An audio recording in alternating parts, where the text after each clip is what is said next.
ഇന്നത്തെ കെമിസ്ട്രി ക്ലാസ്സിലേക്ക് എല്ലാവർക്കും സ്വാഗതം. ഇന്ന് നമ്മള് 10ാം ക്ലാസ് എക്സാമുമായിട്ട് റിലേറ്റഡ് ആയിട്ടുള്ള കുറച്ച് കാര്യങ്ങളൊന്ന് റിവൈസ് ചെയ്യാം. ഓക്കെ, ആറ്റത്തിനെ കുറിച്ചുള്ള കുറച്ച് ബേസിക് ആയിട്ടുള്ള കുറച്ച് കാര്യങ്ങൾ ആദ്യം ഡിസ്കസ് ചെയ്യാം. ഒരു ആറ്റത്തിന് അതിന്റെ സെൻട്രൽ പാർട്ട്, അതിനെയാണ് നമ്മൾ വിളിക്കുക ന്യൂക്ലിയസ് എന്ന് വിളിക്കുക. ആ ന്യൂക്ലിയസിന് ചുറ്റും ഒരു ഓർബിറ്റ് ഉണ്ട്. ആ ഓർബിറ്റിലൂടെയാണ് ആര് കറങ്ങിക്കൊണ്ടിരിക്കുന്നത്? ഇലക്ട്രോണുകൾ കറങ്ങിക്കൊണ്ടിരിക്കുന്നത്. ഓക്കെ, എക്സ് എന്ന് പറയുന്നത് ഒരു ആറ്റം ആണെന്ന് വിചാരിക്കാം. എക്സ് എന്ന് പറയുന്ന ഒരു ആറ്റം, ആ ആറ്റത്തിന്റെ ആറ്റോമിക് നമ്പർ ഒരു 20 ആണെന്ന് വിചാരിക്കാം. എക്സ് എന്ന് പറയുന്ന ആറ്റം, ആ ആറ്റത്തിന്റെ ആറ്റോമിക് നമ്പർ 20. ഒന്നാമത്തെ ചോദ്യം, എങ്കിൽ ഇലക്ട്രോൺ എത്ര? എക്സ് എന്ന് പറയുന്ന ആറ്റത്തിലെ ഇലക്ട്രോൺ എത്ര? പ്രോട്ടോണിന്റെ എണ്ണം എത്ര? ഓക്കെ, ഇതാണ് ചോദ്യം. ഈ രണ്ട് ചോദ്യങ്ങൾക്കുള്ള ആൻസർ നിങ്ങൾക്ക് ഇതിൽ തന്നെയുണ്ട്. എന്താണ്? ഒരു ആറ്റത്തിന്റെ ആറ്റോമിക് നമ്പർ ആണ് നിങ്ങൾക്ക് ഇവിടെ തന്നിട്ടുള്ളത്. എക്സ് എന്ന് പറയുന്ന ആറ്റത്തിന്റെ ആറ്റോമിക് നമ്പർ 20 എങ്കിൽ അതിന്റെ ഇലക്ട്രോണിന്റെ എണ്ണവും എത്ര തന്നെയായിരിക്കും? 20. പ്രോട്ടോണിന്റെ എണ്ണവും എത്ര തന്നെയായിരിക്കും? 20.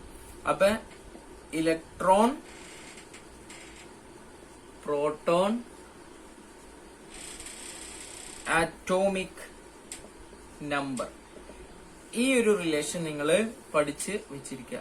ഇലക്ട്രോൺ എണ്ണം ചോദിച്ചാലും പ്രോട്ടോണിന്റെ എണ്ണം ചോദിച്ചാലും എന്തിനാ ഈക്വൽ തന്നെയായിരിക്കും? ആറ്റോമിക് നമ്പറിന് ഈക്വൽ ആയിരിക്കും. ചിലപ്പോൾ ഇനി നിങ്ങൾക്ക് ആറ്റോമിക് നമ്പർ ചോദിച്ചിട്ട് ഇത് ചോദിക്കാം, ഇത് ചോദിക്കാം. എങ്ങനെ ചോദിച്ചാലും ഇത് മൂന്നും എന്തായിരിക്കും? ഒരേ നമ്പർ തന്നെ ആയിരിക്കും. എന്ത്? ഒരു ആറ്റത്തിന്റെ.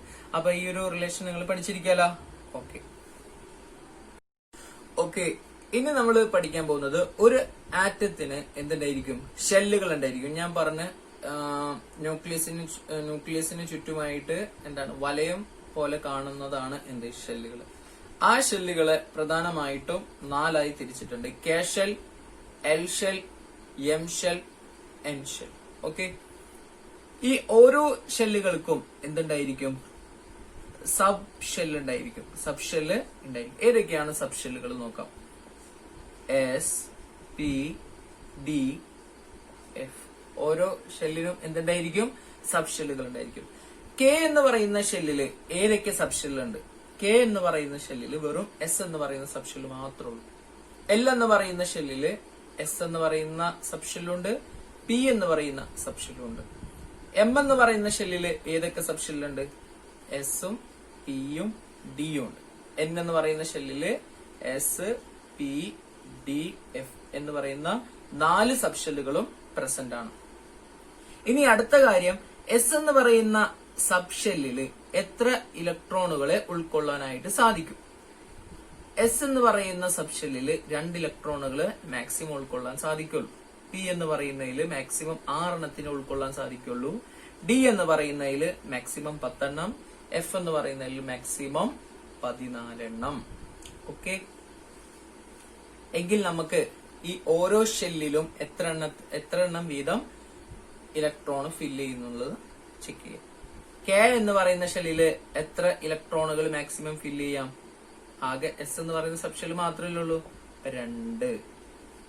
എൽ എന്ന് പറയുന്ന ഷെല്ലില് മാക്സിമം എത്ര ഇലക്ട്രോൺ ഉൾക്കൊള്ളാം? എസ് ഉണ്ട്, പി ഉണ്ട്. എസ് എത്രയാണ്? 2 + 6 എത്രയാണ് മാക്സിമം? 8 എണ്ണം. ഓക്കെ, ഇതിലോ 2, 6, ഡി എത്രയാണ്? 10 അല്ലെ? മാക്സിമം 18 എണ്ണത്തിന് ഉൾക്കൊള്ളാം. ഇവിടെ എത്ര എണ്ണം? 2 + 6 + 10 + 14 32 എണ്ണം.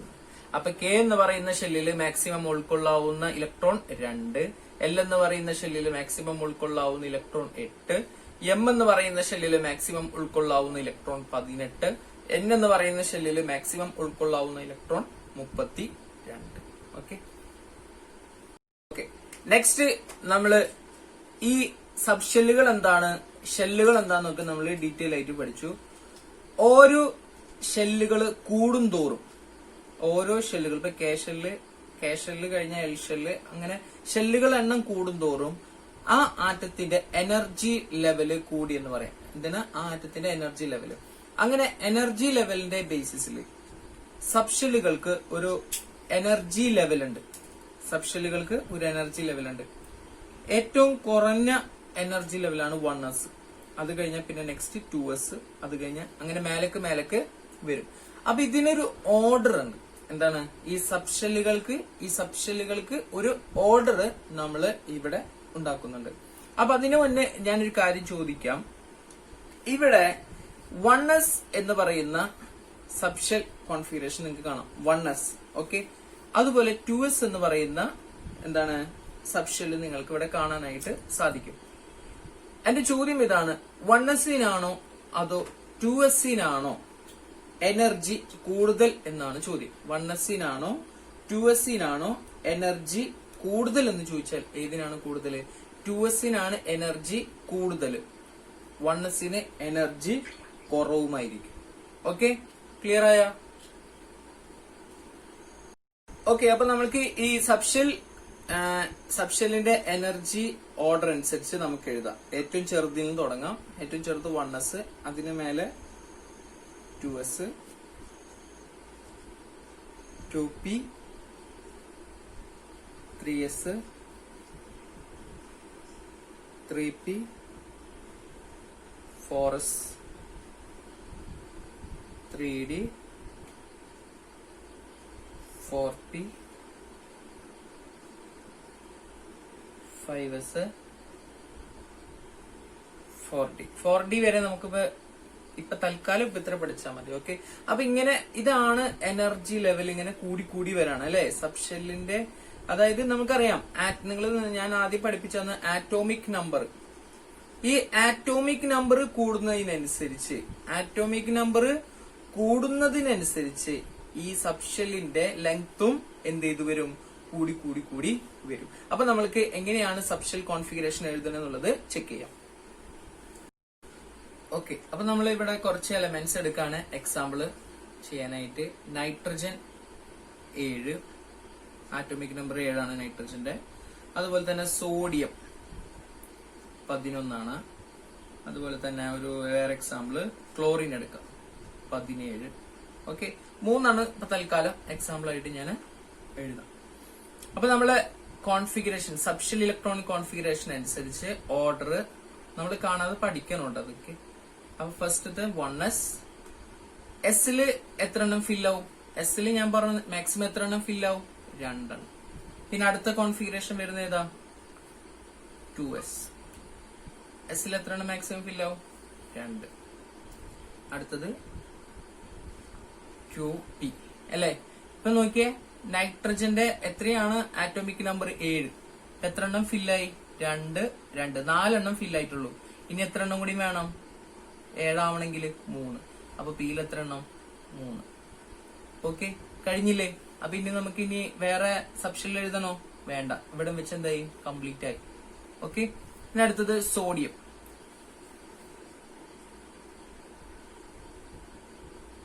(1s2) നിങ്ങൾ അതിന്റെ ഒപ്പം പറയണം കേട്ടോ. 2s2, 2p6, 3s1. കണ്ടില്ലേ? ഇപ്പൊ 11 ആയില്ലേ നോക്കിയേ. 2 + 2 4 + 6 10 + 1 11. ഓക്കെ, ഇത് കറക്റ്റ് ആയിരിക്കണം കേട്ടോ. അടുത്തത് ക്ലോറിന്റെ എത്രയാണ്? Atomic number 17. ഓക്കെ, അപ്പൊ നമ്മളെ ഓർഡർ നമ്മൾ ആദ്യം എഴുതി വെക്കുക. 1s, പിന്നെ ഏതാ? 1s, 2s, 2p, 3s. അത് ജസ്റ്റ് ഇങ്ങനെ എഴുതിയിട്ട് നമുക്ക് ഇങ്ങനെ ഫില്ല് ചെയ്ത് പോവാം. എസില് മാക്സിമം 2 എണ്ണം, ഇവിടെ എസില് 2 എണ്ണം, പിയില് 6 എണ്ണം. ഇപ്പൊ എത്ര എണ്ണം ആയിട്ടുള്ളൂ? 10 ആയിട്ടുള്ളൂ. ഇവിടെ എസില് എത്ര എണ്ണം കയറും? 2. ഇപ്പൊ എത്ര എണ്ണായി? 6. 2 + 2 4, 4 + 6 10, 12 അല്ലേ ആയിട്ടുള്ളൂ. ഇനി വേണ്ടേ? ഓക്കെ, അപ്പൊ നമ്മള് നെക്സ്റ്റ് 3p അല്ലെ? പിയില് മാക്സിമം എത്ര എണ്ണം കൊള്ളും? 6 എണ്ണം കൊള്ളും അല്ലെ? ഇനി നമുക്ക് എത്ര എണ്ണം വേണം? 10, 12 അല്ലേ ആയിട്ടുള്ളൂ. എത്ര എണ്ണം മതി? 5 എണ്ണം മതി. ഓക്കെ, 17 ആയില്ലേ? കംപ്ലീറ്റ് ആയി. അപ്പൊ ഇങ്ങനെയാണ് നമ്മള് സബ്ഷെൽ ഇലക്ട്രോണിക് കോൺഫിഗറേഷൻ എഴുതുന്നത്. Subshell electronic configuration. അപ്പൊ പരീക്ഷയ്ക്ക് ഇതുപോലുള്ള ചോദ്യങ്ങൾ നമ്മൾ പ്രതീക്ഷിക്കാം. ഓക്കെ, ഇനി അടുത്ത ടോപ്പിക് എന്ന് പറഞ്ഞാല് another method of representing subshell electronic configuration. അതായത് നമ്മൾ നേരത്തെ എഴുതിയ രൂപത്തിലല്ലാതെ വേറൊരു രൂപത്തിൽ നമ്മൾക്ക് എന്ത് ചെയ്യാം, സബ്ഷെൽ ഇലക്ട്രോണിക് കോൺഫിഗറേഷൻ എഴുതാം. ഓക്കെ, ഇവിടെ ഞാൻ എടുത്തിട്ടുള്ളത് കാൽസ്യം. ഓക്കെ, കാൽസ്യത്തിന്റെ സബ്ഷെൽ ഇലക്ട്രോണിക് കോൺഫിഗറേഷൻ എന്ന് പറയുന്നത് 1s2 2s2 2p6 3s2 3p6 4s2. കാൽസ്യത്തിന്റെ atomic number എത്രയാണ്? 20 ആണ്. ഓക്കെ, 20 ഉണ്ടോന്ന് നോക്കിയേ. 2 + 2 4 അല്ലെ. ഇവിടെ വരെ എത്രയാണ്? 10. ഇവിടെ എത്രയും 10. 20 അല്ലേ കാൽസ്യത്തിന്റെ ആറ്റോമിക് നമ്പർ? 20. അപ്പൊ ഇത് ചില ലെങ്തി ആയിട്ടുള്ള സബ്ഷെൽ ഇലക്ട്രോണിക് കോൺഫിഗറേഷൻ ആണിത് നമ്മൾ എഴുതിയിട്ടുള്ളത്. അപ്പൊ ഇതിനെ നമ്മൾ ഒരു കണ്ടൻസ്ഡ് രൂപത്തിൽ, അതായത് ഇതിനെ നമ്മൾ ഇതിന്റെ ലെങ്ത് ഒന്ന് ചുരുക്കിയിട്ട് നമ്മൾക്ക് എന്ത് ചെയ്യാം, സബ്ഷെൽ ഇലക്ട്രോൺ കോൺഫിഗറേഷൻ. അതാണ് ഇവിടെ പറഞ്ഞത് അനദർ മെത്തേഡ് എന്ന് പറഞ്ഞത്. അങ്ങനെ നമുക്ക് എന്ത് ചെയ്യാം. അപ്പൊ ഈ എഴുതിയത് തെറ്റാണെന്നാണ് പറയണത്? അല്ല, ഈ മെത്തേഡിലും എഴുതാം, അടുത്ത മെത്തേഡിൽ. ഈ അടുത്ത മെത്തേഡ് പറയുന്നത് ശ്രദ്ധിക്കാം. നമ്മൾ നോബിൾ ഗ്യാസിനെ കുറിച്ച് പഠിച്ചിട്ടുണ്ട് അല്ലെ. ഇവിടെ നമ്മൾക്ക് 2 നോബിൾ ഗ്യാസിനെ കുറിച്ച് മെയിൻ ആയിട്ട് പഠിച്ചാൽ മതി. ആർഗണും നിയോൺ. ഓക്കെ, ഇവര് രണ്ടുപേര് വെച്ചിട്ടാണ് നമ്മൾ കണ്ടൻസർ ഫോം എഴുതാൻ പോകുന്നത്. ഓക്കെ, ആരൊക്കെയാണ്? ആർഗണും നിയോൺ. ആർഗന്റെ ആറ്റോമിക് നമ്പർ ആണ് 18. ആർഗന്റെ ആറ്റോമിക് നമ്പർ ആണ് 18. അപ്പൊ ഇവിടെ ഇതില് 18 വരെയുള്ളതിനെ നമ്മൾക്ക് എങ്ങനെ ചുരുക്കി എഴുതാം? ഇത് ആർഗന്റെ സബ്ഷെൽ ഇലക്ട്രോണിക് കോൺഫിഗറേഷൻ ആണിത്. 18 എന്ന് പറയുന്നത് അല്ലെ. 2 + 4 ഇവിടെ വരെ 10 അല്ലെ. 16 18. ഇത് ഇതിന് ആർഗന്റെ സബ്ഷെൽ ഇലക്ട്രോണിക് കോൺഫിഗറേഷൻ ആണ് ഇത്. അപ്പൊ ഇതിനെ ഞാൻ ചുരുക്കിയിട്ട് എങ്ങനെ എഴുതാം? ഇങ്ങനെ എഴുതാം അല്ലെ. ആർഗന്റെ സബ്ഷെൽ ഇലക്ട്രോണിക് കോൺഫിഗറേഷൻ ആണ് ഇത്. അപ്പൊ കാൽസ്യം 20, ആറ്റോമിക് നമ്പർ 20 ആയിട്ടുള്ള കാൽസ്യത്തിന്റെ സബ്ഷെൽ കോൺഫിഗറേഷൻ ഇങ്ങനെയും എഴുതാം, അല്ലെങ്കിൽ എങ്ങനെ എഴുതാം? ഇങ്ങനെ ആർഗൺ എന്ന് എഴുതിട്ട് സ്ക്വയർ ബ്രാക്കറ്റ് ഇടാം.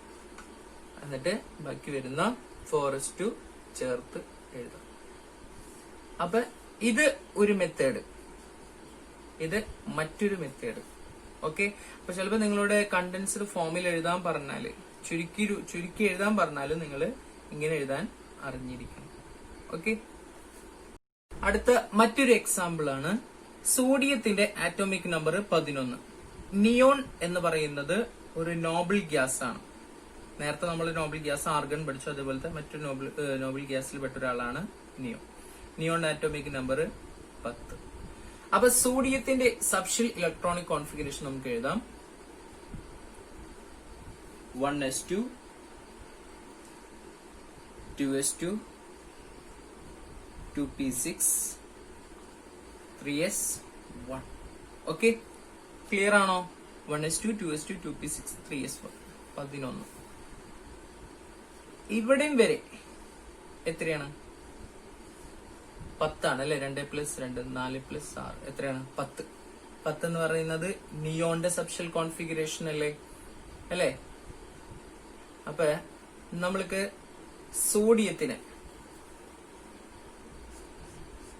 സോഡിയത്തിനെ നമുക്ക് എങ്ങനെ ചുരുക്കി എഴുതാം? നേരത്തെ പറഞ്ഞ പോലെ സ്ക്വയർ ബ്രാക്കറ്റ് ഇടാം.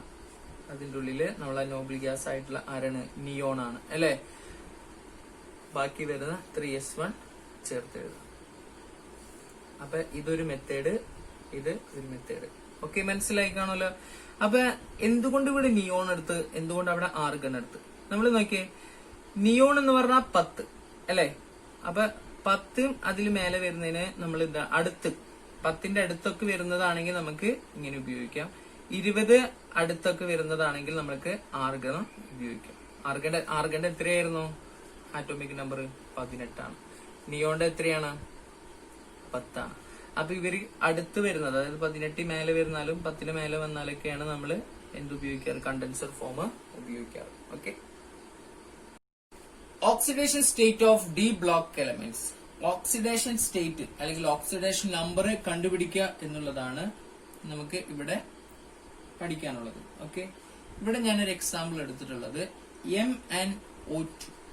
MnO2. അപ്പൊ Mn എന്ന് പറയുന്നതിന്റെ ഓക്സിഡേഷൻ സ്റ്റേറ്റ് ആണ്. Mn എന്ന് പറയുന്നത് മാംഗനീസ്. മാംഗനീസിന്റെ ഓക്സിഡേഷൻ സ്റ്റേറ്റ് എത്രയാണ്, അതാണ് നമ്മൾ കണ്ടുപിടിക്കേണ്ടത്.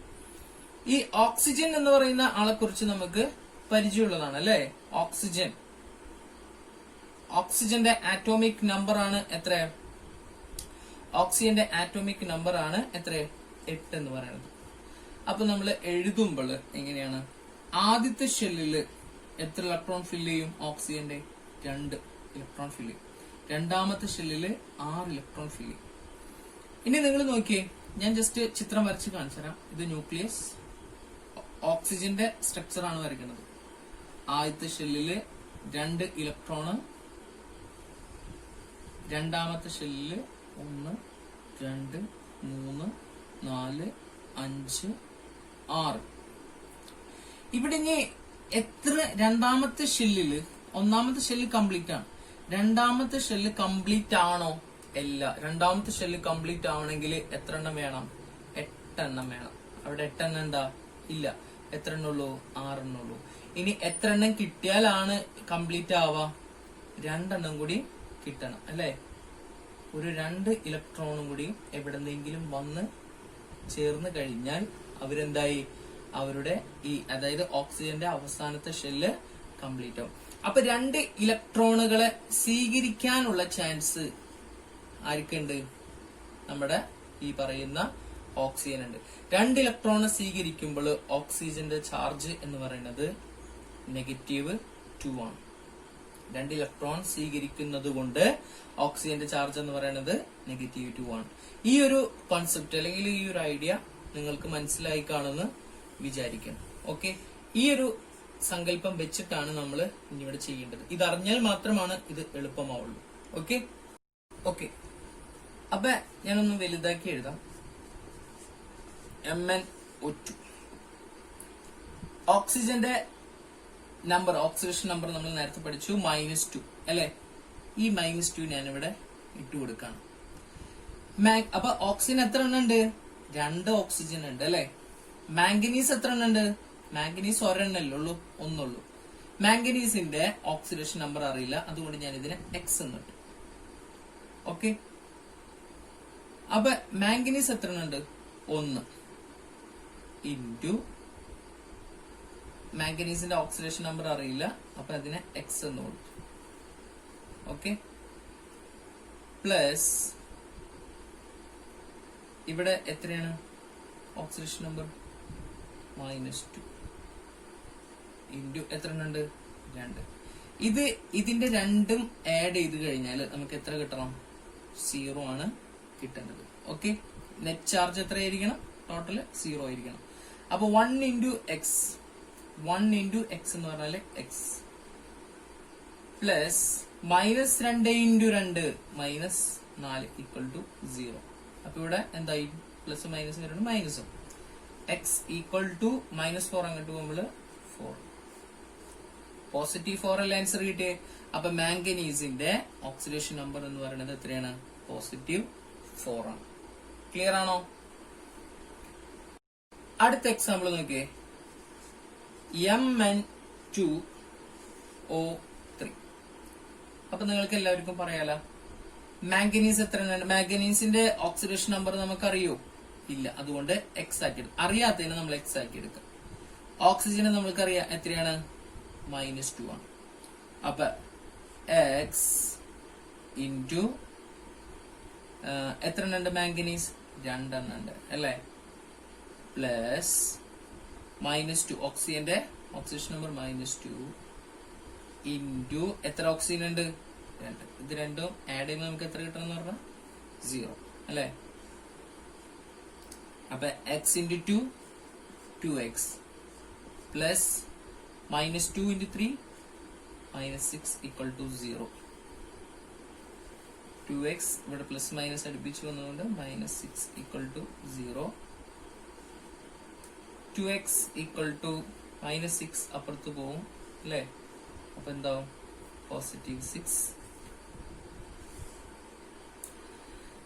x equal to 6/2 കട്ട് ചെയ്ത് കളയുമ്പോൾ ആൻസർ എന്ത് കിട്ടും? 3. എന്ത് 3? +3. അപ്പൊ ഇവിടുത്തെ ആൻസർ എന്ന് പറയുന്നത് +3. ഇവിടുത്തെ ആൻസർ എന്ന് പറയുന്നത് എന്ത് കിട്ടും? +3. ക്ലിയർ ആണോ? അടുത്തത് ഒരു ചെറിയൊരു ക്വസ്റ്റ്യൻ ആണ്. ഇവിടെ നിങ്ങൾക്ക് 2 എലമെന്റുകൾ തന്നിട്ടുണ്ട്. എക്സ് എന്ന് പറയുന്ന എലമെന്റും വൈ എന്ന് പറയുന്ന എലമെന്റും. ഇവിടെ നിങ്ങൾക്ക് സബ്ഷെൽ ഇലക്ട്രോണിക് കോൺഫിഗറേഷൻ കംപ്ലീറ്റ് അല്ല, ലാസ്റ്റത്തെ മാത്രമേ നിങ്ങൾക്ക് തന്നിട്ടുള്ളൂ അല്ലെ? ശ്രദ്ധിച്ചാൽ നിങ്ങൾക്ക് മനസ്സിലാവും. അപ്പൊ ഇങ്ങനെ ലാസ്റ്റത്തത് മാത്രം നിങ്ങൾക്ക് തന്നാല് നിങ്ങൾ എന്ത് ചെയ്യണം? ഇതിന്റെ മുമ്പുള്ള സബ്ഷെൽ ഇലക്ട്രോണിക് കോൺഫിഗറേഷൻ നിങ്ങൾ എഴുതണം. ഓക്കെ, അപ്പൊ 3s2 മുന്നുള്ളത് നിങ്ങൾ ഓർഡർ അറിയാലോ. അപ്പൊ ആ ഓർഡർ അനുസരിച്ച് മുന്നുള്ളത് കംപ്ലീറ്റ് ചെയ്യാണ്. 1s2, 2s2, 2p6, 3s2. Okay, അതുപോലെ ഇതും നമ്മൾക്ക് കംപ്ലീറ്റ് ചെയ്യാം. ഇവിടെ 3s2, 3p5 ആണ്. അപ്പൊ ഇതിന്റെ തൊട്ട് മുന്നുള്ളത് എഴുതാം. 1s2, 2s2, 2p6, 2p6. അടുത്തത് 3s2, 3p5. ഓക്കെ, അപ്പൊ നമ്മൾക്ക് ഇങ്ങനെ ചോദ്യം തന്നാല് നിങ്ങൾക്ക് എന്താണ് ഈ ലാസ്റ്റ് ഭാഗം മാത്രം തന്നിട്ടുള്ളതെങ്കിൽ നിങ്ങൾ അതിന്റെ തൊട്ട് മുന്നുള്ള ഭാഗം നിങ്ങൾ കംപ്ലീറ്റ് ചെയ്യുക. അപ്പൊ നമ്മൾക്ക് ഒന്നാമത്തെ ചോദ്യം ഇതാണ്: atomic number of X and Y. എക്സിന്റെ ആറ്റോമിക് നമ്പർ എത്ര? എക്സിന്റെ ആറ്റോമിക് നമ്പർ ചോദിച്ചാൽ നിങ്ങൾ എന്ത് ചെയ്താൽ മതി? ഈ സബ്ഷെല്ലിലുള്ള എല്ലാ ഇലക്ട്രോണുകളും നമ്മൾ എന്ത് ചെയ്താൽ മതി? അങ്ങോട്ട് കൂട്ടിയാൽ മതി അല്ലേ? അപ്പൊ എത്ര കിട്ടും? 2 + 2 4, 10, 12. ഓക്കെ, അപ്പൊ എക്സിന്റെ ആറ്റോമിക് നമ്പർ എന്ന് പറയുന്നത് എത്രയാണ്? 12. ഓക്കെ, അതേപോലെ വൈയുടെ കൂട്ടി നോക്കാം. വൈയുടെ കൂട്ടുമ്പോ നമുക്ക് ഇതെല്ലാം കൂടി കൂട്ടാം. ഓക്കെ, 10, 12 + 15 17. അപ്പൊ ഒന്നാമത്തെ ചോദ്യത്തിന്റെ ആൻസർ നിങ്ങൾക്ക് കിട്ടിയില്ലേ? ഓക്കെ, രണ്ടാമത്തെ ചോദ്യം എന്ന് പറയുന്നത് period of X and Y. എങ്ങനെയാണ് നമ്മൾ പീരീഡ് കണ്ടുപിടിക്കുക? ഒരു എലമെന്റിന്റെ പീരീഡ് എങ്ങനെ കണ്ടുപിടിക്കാം? നിങ്ങൾ നോക്കിയേ, എക്സ് എന്ന് പറയുന്ന എലമെന്റിന്റെ സബ്ഷെൽ ഇലക്ട്രോണിക് കോൺഫിഗറേഷൻ ഇവിടെ എഴുതിയിട്ടുണ്ട്. ഈ എഴുതിയതില് ഹയസ്റ്റ് നമ്പർ ആണ് പറയേണ്ടത് കേട്ടോ. നമ്പർ ഹയസ്റ്റ് നമ്പർ ഏതാണോ അതാണ് പീരീഡ്. 1, 2 അല്ലെ 2, 3 ഇതല്ലേ 3 അല്ലേ ഇവിടുത്തെ ഹയസ്റ്റ് നമ്പർ. അപ്പൊ ഇതിന്റെ എക്സിന്റെ പീരീഡ് എന്ന് പറയുന്നത് എത്രയാണ്? 3. ഇവിടെ നിങ്ങൾ നോക്കിയേ, ഇവിടെ ഹയസ്റ്റ് നമ്പർ ഏതാ? 1, 2, 2, 2, 3 അല്ലെ? 3 അല്ലേ ഇവിടുത്തെ ഹയസ്റ്റ് നമ്പർ. വൈയുടെ എന്താണ് പീരീഡ് എത്ര തന്നെയാണ്? 3 തന്നെയാണ്. വളരെ സിമ്പിൾ അല്ലേ? അപ്പൊ ഇത്രയും ക്ലാസ്സുകൾ നിങ്ങൾക്ക് മനസ്സിലായി കാണുമെന്ന് വിചാരിക്കുന്നത്. എന്റെ ക്ലാസ് ഇഷ്ടമായെങ്കിൽ നിങ്ങൾ എന്റെ ചാനൽ സബ്സ്ക്രൈബ് ചെയ്യുക. ഓക്കെ, സബ്സ്ക്രൈബ്, പിന്നെ തൊട്ടടുത്തുള്ള ആ ബെൽ ഐക്കണും ക്ലിക്ക് ചെയ്യുക. Okay, thank you.